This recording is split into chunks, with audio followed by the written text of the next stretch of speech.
Okay, if you want to know how to move a face to drum and bass, keep on watching. Okay, then let's go. So first we need to delete everything. We don't need that. We can create us a new human. I'm going to use the human generator again and create us a new one. We can head over to the expression tab and create a new face rig and add the facial rig.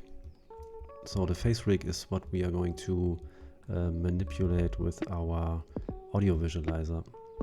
And you need, of course, the audio visualizer add-on for this. So you head over to preferences and search for simple audio visualizer and enable this one. Okay, we can add in the audio track. So I'm choosing the video sequencer, hitting Shift A and choose sound. I'm gonna head over to my desktop and choose a drum bass tune I got here. I'm gonna drag it a little bit to the side so we don't get the whole intro. Okay, let's see. Okay, that's fine for now. So let's drag us a new window. Here we're gonna choose the graph editor, and there is the simple audio visualizer. Let's drag this a little bit to the side here. And we also need to choose the audio file again here. I'm heading back to my desktop, choose the same file. So basically what this plugin is doing is creating some cubes that are moving to the different frequencies of the track you loaded in. So let's just use the 20 default cubes here and click on create visualizer. And if I hit spacebar, you can see the cubes are moving to the music. So we're gonna select all of these, move it to the side. So I'm pressing G and X to move it to the side. Maybe a little bit closer, something like this. And if you're gonna take a look at one of these cubes and head over to the object properties, you can see that they are basically just animating the scale of the Z-axis here. And we want to map these values here to our face rig. So it's basically not that difficult. So we're gonna select our rig, head over to pose mode.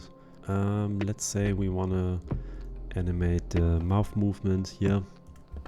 We just need to head over to the bone constraints, the last tab here, and add a transformation constraint.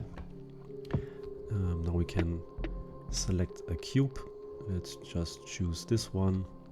And since we want to map the scale, we just select the scale here. Type in 0 minimum to 1 maximum. And we want to map it to the location of the Z-axis. So you need to play around with the values here. Just try around a bit here. And let's see if it's moving. Yeah, it is moving. And you can decrease the whole effect with the influence slider here. So we're gonna dial it back a bit. See what's going on.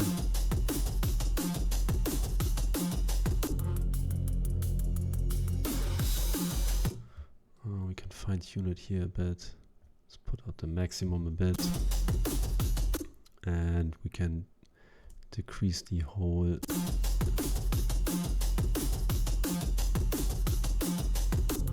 Okay, let's use this. Yeah, and we can basically do this with every other bone here.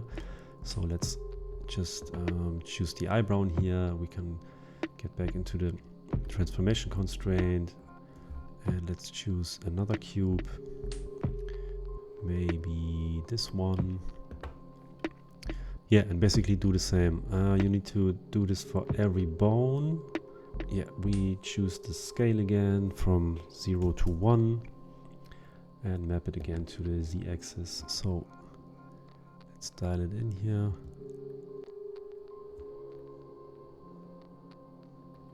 Let's make it from 0 to 0.02. Decrease the influence a bit, and it's also moving.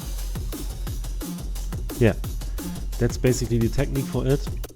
We can create us a new light source here, move it up a bit, scale it down and rotate it and place it, yeah, somewhere around there. Yeah, this is basically how it works. You can actually just animate every other bone here from the whole rig and make some crazy stuff with it.